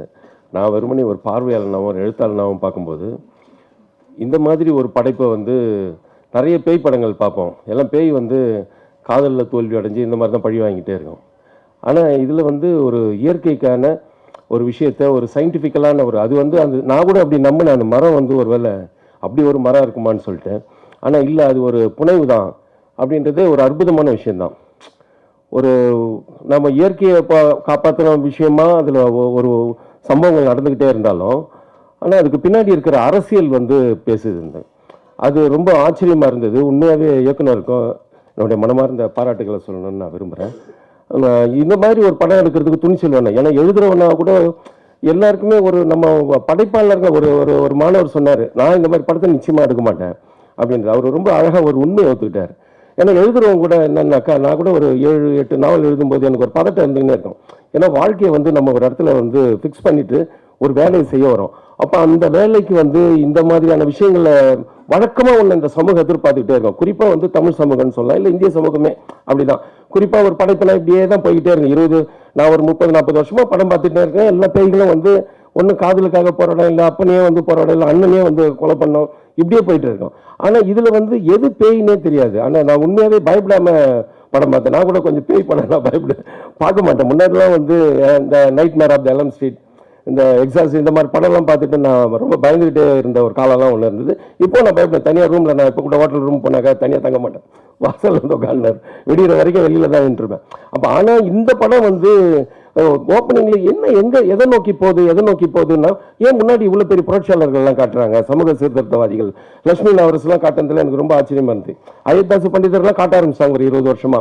அப்போ இந்த மாதிரியான நாட்களுக்கும் இதுக்கும் என்ன சம்மந்தம்னா, ஒரு விஷயத்தை நமக்கு ஒன்று ஃபிக்ஸ் பண்ணி வச்சிருக்காங்க. அந்த காட்டுக்குள்ளே போவாத, இந்த ஊருக்குள்ளே போவாத, அவனை தொடாத, இவனை பார்க்காத, இதுக்கு பின்னாடி இருக்கிற விஷயங்கள் என்ன அப்படின்ற சம்பவங்களை ஒரு ஒரு திரைக்கதையாக சொல்கிற அந்த துணிச்சலுக்கு வந்ததுக்காக இயக்குனருக்கு மீண்டும் என்னோட பாராட்டுகளை தெரிவிச்சுக்கிறேன். எல்லாருமே ரொம்ப நான் சாதாரணமாக ஃபிலிம் ஸ்டூடெண்ட் உங்களுக்கு தெரியுது, எடிட்டிங்கில் இந்த சிக்கல் இருக்குது, சவுண்டில் ஒருத்தர் ரொம்ப டீட்டெயிலாக சொல்கிறார், ஏன் சவுண்டை இப்படி நீங்கள் ஆல்பத்தில் எல்லாமே சொல்கிறாரு. எல்லாமே எல்லாருக்குமே தெரிஞ்சிருக்குது. ஏறக்குறைய பார்வையாளருக்கு இதெல்லாம் தெரிஞ்சுக்குது. ஆனால் என்னன்னா, இன்னைக்கு இருக்கிற அரசியலில், இன்னைக்கு இருக்கிற சூழலில் நான் எப்படி புரிஞ்சுக்கணுன்றதுல இந்த திரைப்படம் எனக்கு ரொம்ப ஆச்சரியமா இருந்தது. அது எப்படி ஒரு எல்லாத்தையுமே கனெக்ட் பண்ணிடுச்சு. இப்போ விடுதலையை சொல்லுவாங்க ஃபர்ஸ்ட்ல, ஏன் இவ்வளோ கதைகளை சொல்லிட்டு இருக்காங்க, ஏன் ஃபர்ஸ்ட் ஹாஃப் எப்படி இருக்கு, இல்லை ஒரு பெரிய தொகுப்பை புனைவா செய்யறாங்க. இப்போ எனக்கே ஒரு விமர்சனம் வந்தது. மரப்பாலத்தை வாசிச்சுட்டு ஒருத்தர் இந்த நூற்றாண்டின் நாவல்கள் போது அவர் என்ன சொல்ல வர்றாருன்னா, இது வரலாறு எது, எனக்கு புனைவு எதுன்னே தெரியாம போயிடுச்சு. இப்போ எனக்கு அந்த மாதிரியான ஒரு குழப்பம் வந்தது. அதில் இது ஒரு வெற்றி. இந்த மரம் இப்படி ஒரு மரம் இருக்குதா, எனக்கும் தெரியாது. ஸ்மெல்லு வந்த உடனே தான் எல்லாருக்கும் அந்த டிஸ்டர்ப் ஆகிட்டே இருக்கிறாங்க. அப்போ இந்த ஒரு வித்தியாசமான ஒரு பார்வை, இந்த பார்வையில் வந்து ஒரு சமூகத்தினுடைய புரிதல் இருக்குது. ஆளாளுக்கு ஒரு கேள்வி எழுப்பணும். இப்போ ஏன் வந்து இந்த அரசியலில் உங்களுக்கு என்ன பிரச்சனை வந்துடுச்சு, அதனால என்ன பின்விளைவுகள் ஏதாவது உண்டாச்சா அப்படின்னா ஒன்றுமே பின்விளைவு இல்லை. இப்போ எனக்கு என் உள்ளத்திலே ஒரு மனமாற்றம் இருக்குது. இல்லை, எல்லா விஷயங்களையும் நம்ம தொகுத்து ஒரு இடத்துல பேசலாம். அது ஃபிலிமாக இருக்கலாம், நாவலாக இருக்கலாம், எதுவாக இருக்கலாம். இப்போ உங்களுக்கு நீங்கள் டெக்னிக்கலாகவே அதை பார்க்குறீங்க. ஒரு படைப்பாக வந்து அது ஒரு பிரமாதமான ஒரு வேலையை செஞ்சதுன்னு தான் நான் சொல்றேன். இன்னும் நீங்க சொல்ற மாதிரி அந்த மாதிரி டெக்னிக்கல் ஆஸ்பெக்ட்லாம் இருக்குது. ஒரு 20 கோடி ரூபாய் கொடுத்தாக்கா அவருக்கு கூட நிறைய சுதந்திரம் இருந்திருக்கலாம். அவர் லைவ்ல வச்சு மியூசிக் பண்ணியிருப்பாரு. இன்னும் கூட உண்மையான ஒரு ஃபாரஸ்ட் கூட போயிருக்கலாம். எல்லாமே நடந்திருக்கலாம். நம்ம 2 ரூபா 3 ரூபா கையில வச்சுக்கிட்டு இவ்வளவு பெரிய வேலையை செய்யணும். இடையில கொரோனாலாம் வந்துச்சு, இவ்வளவு தூரத்தையும் சமாளிச்சு ஒரு 2 ரூபா 2 ரூபா 3 ரூபாய் இவ்வளவு பெரிய ஒரு விஷயத்த அதுவும் மெனக்கெட்டு நான் இந்த மாதிரி படம் தான் எடுப்பேன் அப்படின்னு உறுதியா அவங்க செய்யறது இருக்குது. ஒரு பாட்டு, ஒரு சாங் ஒன்று கொடுத்துருக்கலாம், ஏதோ ஒன்று பண்ணியிருக்கலாம், காட்டுக்குள்ள ஒரு கானா கூட பாடியிருக்கலாம். ஏன்னா அந்த மாதிரி ஏரியாவில இருந்து வந்த ஒரு கேரக்டர் இருக்காரு. எல்லாத்தையும் விட்டுட்டு அவர் வந்து காம்ப்ரமைஸ் பண்ணாம ஒரு பொலிட்டிக்கலா வந்து அதை கொண்டு வந்து சேர்க்கிறதுன்னு இருக்கிறது. அதுல காட்டின நிறைய படிமங்கள் வந்து ஒரு ஒரு ரெகுலேட்டடான ஒரு படிமங்கள். அந்த ரத்தக்கரையா இருக்கிற ஒரு ஏரியாவை காட்டுறது, மற்ற எல்லா விஷயங்களுமே வந்து இந்த ட்ரிபிள் கே ஒன்று சொன்னீங்க. இது எல்லாமே உலகம் முழுக்க இருக்கிற படிமங்கள் எல்லாம் ஒரு படைப்புக்குள்ள காட்டணும். இவ்வளவு விஷயத்தையும் ஒன்று புகுத்தணுன்றதே ஒரு பெரிய கட்ஸ் தான். உங்களுக்கு நான் சல்யூட் பண்றேன். தேங்க்யூ. எழுத்தாளர் அண்ணன் கரண் கார்கே அவர்களுக்கு நன்றி. அண்ணன்ட்ட ஒரு வேண்டுகோள் வைக்கிறேன். நானே எங்களுடைய டைரக்ஷன் டிபார்ட்மெண்ட் மாணவர்களுக்காக நீங்கள் ஒரு நாள் வந்து ஒரு பயிற்சி பெற்று வழங்கணும்னு நினைக்கிறேன், எழுதுவது சார்பா. ஓகே ஓகே, நன்றி. அடுத்ததாக திரைக்கதை ஆசிரியர் ஆனந்த குமரேசன் அவர்கள் திரைப்படம் குறித்து சில வார்த்தைகள் பேசுவார்கள். அனைவருக்கும் வணக்கம். எனக்கு இந்த படம் வந்து என்னோடய லைஃப்பில் ரொம்ப ரொம்ப ஒரு முக்கியமான படம். இப்போ எனக்கு வந்து ஒரு 43 வயசு ஆகுது. நான் வருஷத்துக்கு சுமாராக ஒரு 99 இருந்து ஒரு 20-25 வருஷமாக வருஷத்துக்கு சுமாராக ஆவரேஜாக ஒரு 200லேருந்து 300 படங்கள் பார்க்குற ஆள் நான். அப்போ அவ்வளோ படங்கள் பார்த்துட்டு இருக்கும்போது அவ்வளோ படங்களில் பார்க்காத ஏதோ ஒன்றா நான் விவேசினியில் பார்த்தேன். எனக்கு விவேசினா முதல்ல என்னன்னு தெரியாது. அப்போ இக்னரண்ட்டாக இருக்கிறேன்ல, இவ்வளோ படம் பார்த்துருக்கேன் நான். 21 வருஷமாக சினிமாவில் இருக்கிறேன். ஆனால் என்ன விவேசினா என்ன அப்படின்னு எனக்கு தெரில. இப்போ மருது சாரோட எக்ஸ்பீரியன்ஸ்னு ஒன்று இருக்குது. அவர் சொல்கிறார்ல, பிராட்லாவை பற்றி நான் அங்கங்கே கேள்விப்பட்டிருக்கேன், இப்போ நான் அவர் யார் என்ன அப்படின்னு நான் தெரிஞ்சுப்பேன்னு ஒருத்தர் சொல்கிறார்ல. அப்போ விவேசினி என்ன பண்ணுதுன்னா, என்னோட இக்னரன்ஸ், நான் எவ்வளோ இக்னரண்ட்டாக இருக்கேன் அப்படிங்கிறத முதல்ல ஞாபகப்படுத்துது. அப்போ நான் முதல்ல அக்செப்ட் பண்ணுவேன் அதை, என்னோட இக்னரன்ஸை நான் அக்செப்ட் பண்ணுறேன். எனக்கு தெரிஞ்சதை வச்சுட்டு நான் ஒரு டிஸ்கஷனுக்குள்ளே என்னால் வந்து எனக்கு இது தெரியும், எனக்கு இது தெரியும். ஏன்னா அது ஒரு சேஃப் ஜோன், ஒரு கம்ஃபர்ட் ஜோன். அது எனக்கு தெரிஞ்ச விஷயங்களை வச்சுட்டு பேசிகிட்டே இருக்க முடியும். It is also equally valid. அது இல்லை. ஆனால் எனக்கு தெரியாத விஷயத்தை யாரோ சொல்கிறாங்கல்ல, யாரோ எக்ஸ்ப்ளோர் பண்ணுறாங்கல்ல, யாருமே பண்ணலை ஆனால் யாரோ ஒருத்தர் பண்ணுறாங்கல்ல, அப்போனா இந்த நரேட்டிவ் வந்து எனக்கு என்ன என்ன என்ன சொல்லுது, இந்த நரேட்டிவில் நான் என்ன தெரிஞ்சுக்கிறேன். ஏன் இத்தனை வருஷம் 100 வருஷம் தமிழ் சினிமாவில் ஒரு டாக்குமெண்ட்ரி ஷாட்டில் ஒரு படம் தொடங்கினதே கிடையாது, நான் பார்த்ததில்லை. அப்போ என்னடா இது, எடுத்த உடனே ஒரு இவ்வளோ இன்டலெக்சுவலாக ஒரு படம் தொடங்குதுன்னா, அப்போ என்னோட எக்ஸ்பீரியன்ஸில் நான் என்ன புரிஞ்சுக்கிறேன் அப்படின்னா, ஓ இந்த படம் எனக்கு அறிவு இருக்குன்னு என்னை மதிக்குதோ. ஆமாம் இல்லை. அப்போ நம்ம வந்து படங்களை எப்படி பார்த்து பழகிறோம் அப்படின்னா, எமோஷ்னல் கனெக்ட் இல்லை அப்படின்னு ஒரு பெர்ஸ்பெக்டிவ் வருது. நான் பெர்ஸ்பெக்டிவாக பார்க்குறேன். I don't believe things as opinions. நான் பெர்ஸ்பெக்டிவாக பார்க்குறேன். அப்போ என்னால் இந்த படத்தோட எமோஷ்னலாக கனெக்ட் ஆக முடியல அப்படின்னா நம்ம மற்ற படங்களோடலாம் எமோஷனலாக கனெக்ட் ஆகிருக்கோமா? அப்போ எமோஷன்னா என்னன்னு நான் ஒரு கேள்வி வைப்பேன். நாம் எமோஷ்னலாக இது வரைக்கும் எந்த படத்தோடையும் கனெக்ட் ஆகலை. அது ஒரு மித்து. அது என்ன எமோஷனு? நாம் சென்டிமெண்ட்ஸோட தான் அட்டாச் ஆகிருக்கோம், சென்டிமெண்ட்ஸோட தான் ரிலேட் ஆகிறோம். சென்டிமெண்ட்ஸ் வேறு, எமோஷன்ஸ் வேறு. ஸோ நாம் சொல்கிற, நாம் புரிஞ்சு வச்சிருக்கிற எமோஷனல் கனெக்ட் அப்படிங்கிற நரேட்டிவ்ஸ்லாம் வரல இன்னும். தமிழ் சினிமா அங்கங்கே கொஞ்சம் கொஞ்சம் தான் எக்ஸ்ப்ளோர் பண்ணியிருக்கு.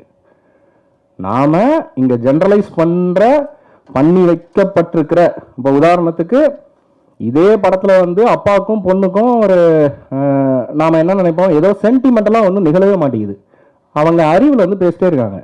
அந்த அப்பா அந்த பொண்ணோட அறிவை மதிக்கிறாங்க, அந்த பொண்ணு அந்த அப்பாவோட அறிவை மதிக்கிறாங்க. 2 பேருக்கும் ஒரே வீட்டுக்குள்ளே வாழ்கிறாங்க, 2 பேரும் ஃப்ரீடமோட இருக்காங்க. அந்த அப்பா வந்து அந்த பொண்ணை எங்கேயுமே கண்ட்ரோல் பண்ணல. இப்போ நாம் எதை பார்க்கணும் அப்படின்னு ஒன்று இருக்குல்ல. இப்போ நமக்கு ஒரு படம் தொடங்குது, ஃபஸ்ட்டு ஷாட்ல இருந்து தொடங்குது. நம்ம எத்தனையோ ஆயிரக்கணக்கான சினிமாக்களை பார்த்துருக்கலாம், எக்ஸ்போஸ் ஆகலாம். எல்லா படங்களோட ஃபர்ஸ்ட் ஷாட்ஸையும் நீங்கள் கொஞ்சம் யோசிச்சு பாருங்க. ஒரு படத்தோட ஃபர்ஸ்ட் ஷாட் எங்கே தொடங்குது? ஒரு படத்தோட ஃபர்ஸ்ட் ஷாட் டைரக்டா ஒருத்தர் வந்து ஒரு டாக்குமெண்ட்ரி ஃபுட்டேஜில் ஆரம்பிக்கிறார் அப்படின்னா, is respecting us as a intellect இருக்கிற ஒரு ஹியூமன் பீயிங்கா ஒரு ரைட்டர் டைரக்டர் வந்து நம்மளை ரெஸ்பெக்ட் பண்ணி ஒரு நரேட்டிவை தொடங்குறார்.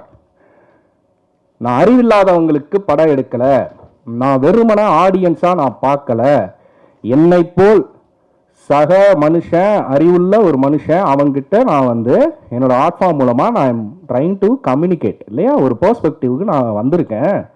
இந்த பெர்ஸ்பெக்டிவ் வந்து 2008 தொடங்கின ஒரு விஷயம், எவால்வாக அனுமதிக்கணும் முதல்ல.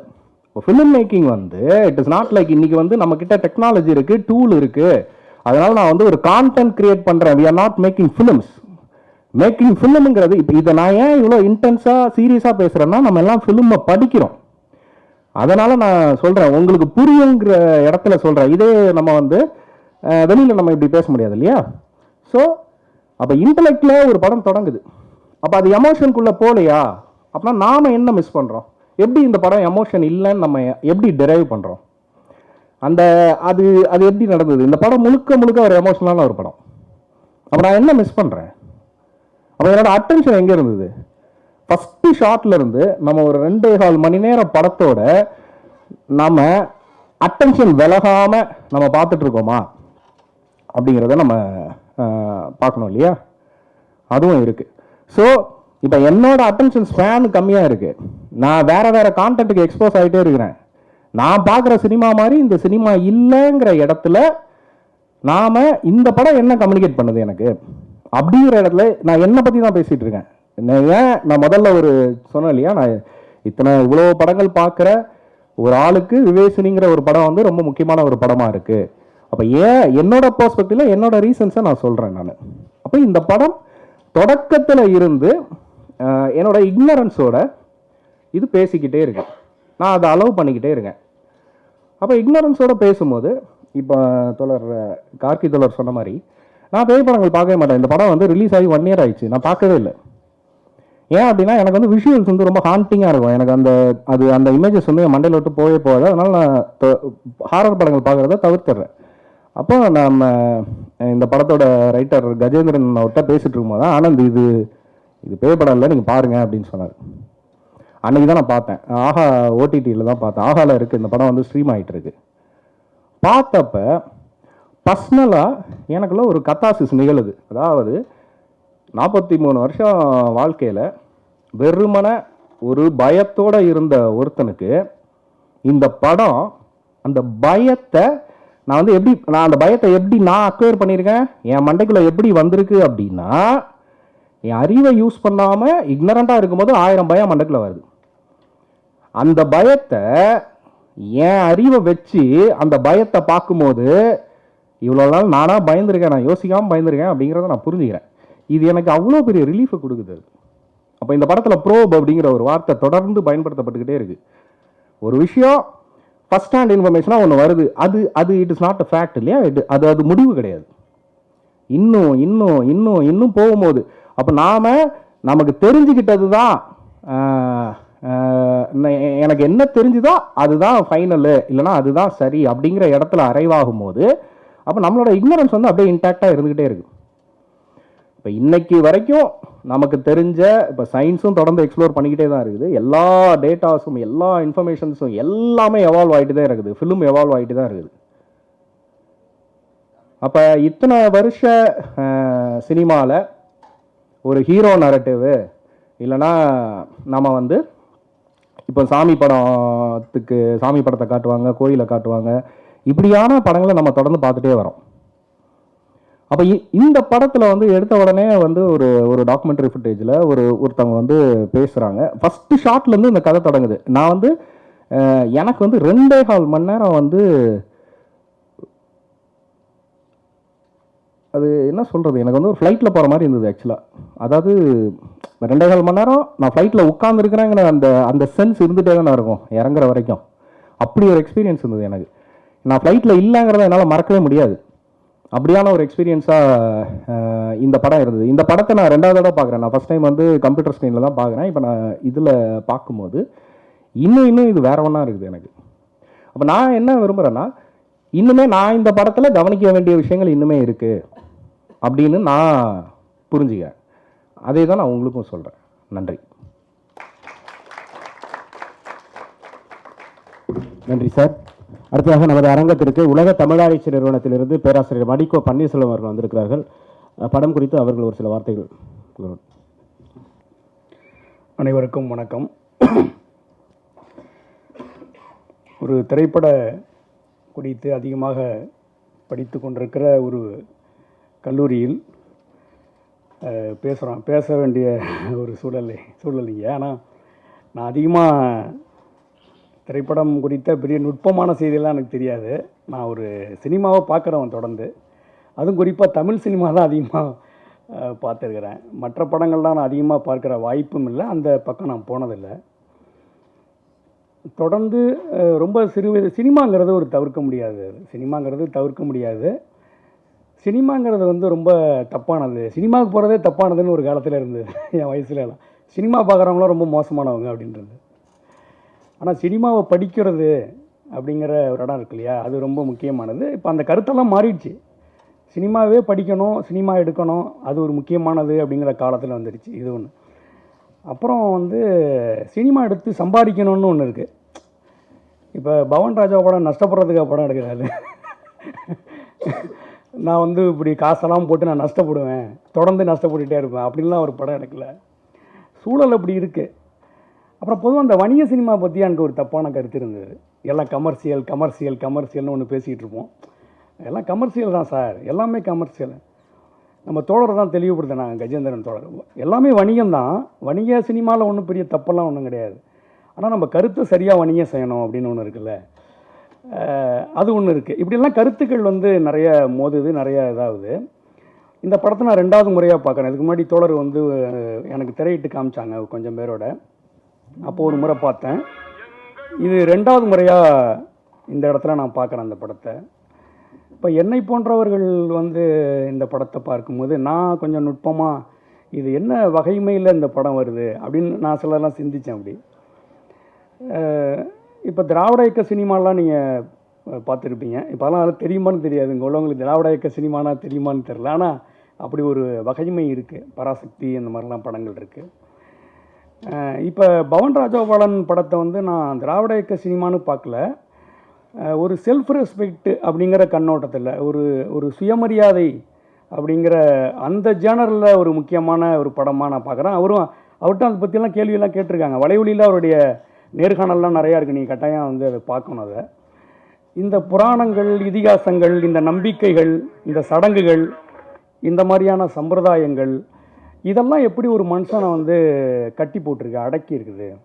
இந்த கருத்துக்கள் எப்படி ஒரு மனுஷனையும் வந்து நசுக்கிட்டு இருக்கு. ஒரு செல்ஃப் ரெஸ்பெக்டை, ஒரு சுயமரியாதை, அல்லது ஒவ்வொரு மனுஷனுக்கும் ஒரு சுயம் இருக்கு இல்லையா, அந்த சுயத்தை வந்து தொடர்ந்து நசுக்கிட்டு இருக்கிற ஒன்றை தான் பெரியார் போன்றவங்க, திராவிட இயக்கம் போன்றவர்கள்லாம் வந்து அந்த சுயமரியாதை எப்படி மீட்கணும் அப்படிங்கிறதான் அவங்க வந்து போராடினாங்க. அப்போ இந்த பேய் பற்றிய நம்பிக்கைகள், மூட நம்பிக்கைகள், இது போன்ற சடங்குகள், சாங்கியங்களில் எப்படி ஒரு மனிதன் வந்து தொடர்ந்து அதை தன்னுடைய செல்ஃப் வெளியில் வராமையே எப்படி நசுக்கப்பட்டிருக்கிறான் அப்படின்னு ஒரு கோணம் இருக்கு இல்லையா. இப்போ இந்த செல்ஃப் ரெஸ்பெக்ட் சினிமாவுடைய ஒரு வகைமையாக இந்த விஷயத்தை பார்க்கலாங்கிற மாதிரி நான் கருதுகிறேன். ஒன்று இதுக்குள்ளார வந்து இப்போ கம்யூனிஸ்ட் சினிமா, வர்க்க சினிமா, கம்யூனிஸ்ட் சினிமா அது ஒன்றும் பெருசாக யாரும் தொடலை. கொஞ்சம் எடுத்தாங்க, ஆனால் அது பெருசாக வரல. ஆனால் இந்த சுயமரியாதையாளர்கள், திராவிட இயக்கத்தை சார்ந்தவர்களும் மிக தீவிரமாக இந்த மண்ணில் வேலை செஞ்சுருக்கிறாங்க அப்படின்னு ஒரு கருத்து இருக்குது, ஒரு விஷயம் இருக்குது இல்லையா. இப்போ இந்த படத்தில் வந்து சுற்றுச்சூழல், அப்புறம் இந்த இவன் இருக்கான்ல இந்த ஜக்கி, இவன் வந்து காட்டை வளைச்சி ஒரு மிகப்பெரிய கார்ப்பரேட் தொழில் செஞ்சுக்கிட்டு இருக்கான் இல்லையா, ரொம்ப டான்ஸ் எல்லாம் ஆடிக்கிட்டு அந்த சிவராத்திரியில் ரொம்ப கேவலமான ஒரு ஒரு சூழலில் செய்கிறாங்க இல்லையா. இப்போ இந்த ஜக்கி பற்றி சுற்றுச்சூழல் இதெல்லாம் கலந்து வந்து ஒரு ஒரு ஒரு படைப்பை உருவாக்குறாரு. இது எல்லாவற்றையும் கலந்து ஒரு படைப்பை வந்து பவன் தர்றாரு.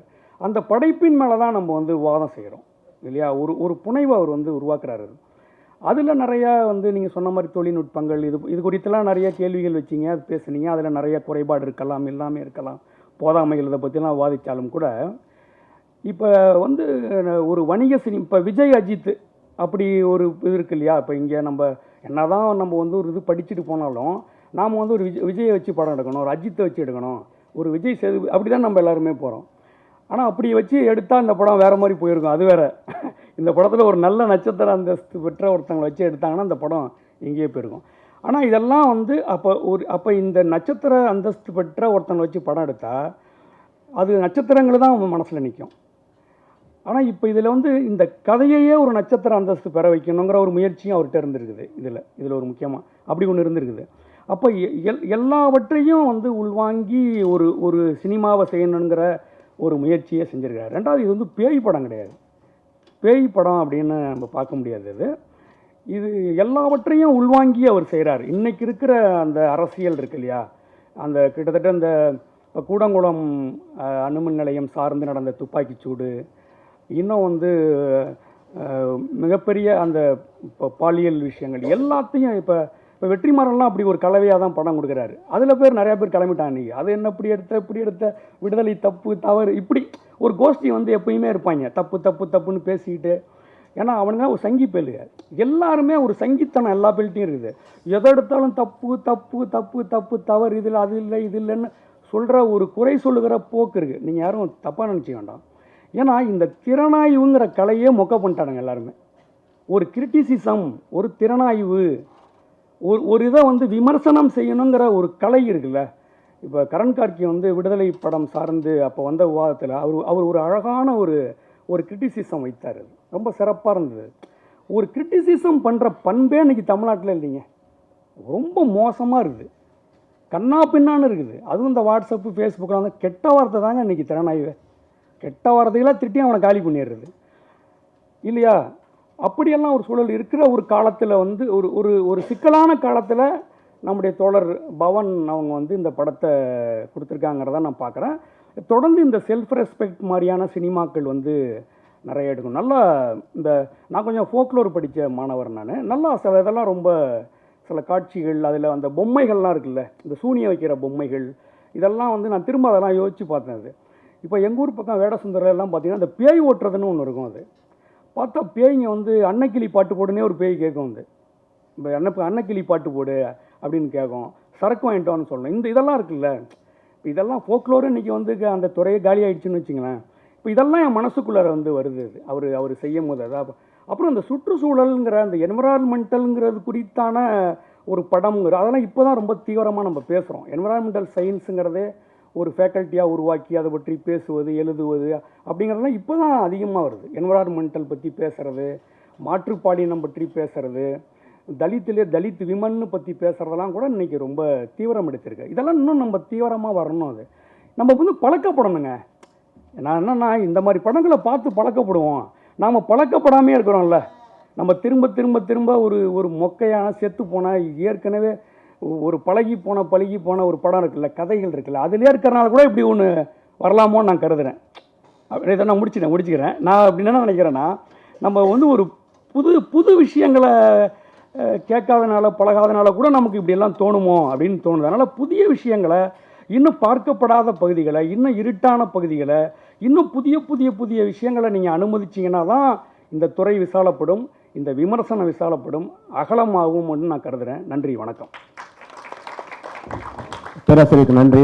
நாங்கள் எங்கள் முதலாம் ஆண்டு மாணவர்கள் முதல் பருவ தேர்விலே வந்து ஹிஸ்ட்ரி ஆஃப் சினிமான்னு ஒரு பேப்பர் இருக்குது. அதில் வந்து உலக சினிமா வரலாறு, இந்திய சினிமா வரலாறு, குறிப்பாக திராவிட இயக்க சினிமா வரலாறு, அறிஞர் அண்ணா, கலைஞர், NS கிருஷ்ணன், MR ராதாவை பற்றிலாம் மாணவர்கள் படிப்பாங்கிறத கூட பதிவு செய்கிறேன். நிகழ்ச்சி இதே நிறைவு பெறுகிறது. குரூப் ஃபோட்டோ எடுத்துக்கலாம், குழுப்படம் எடுத்துக்கலாம். நம்ம முன்னாடி வாங்க.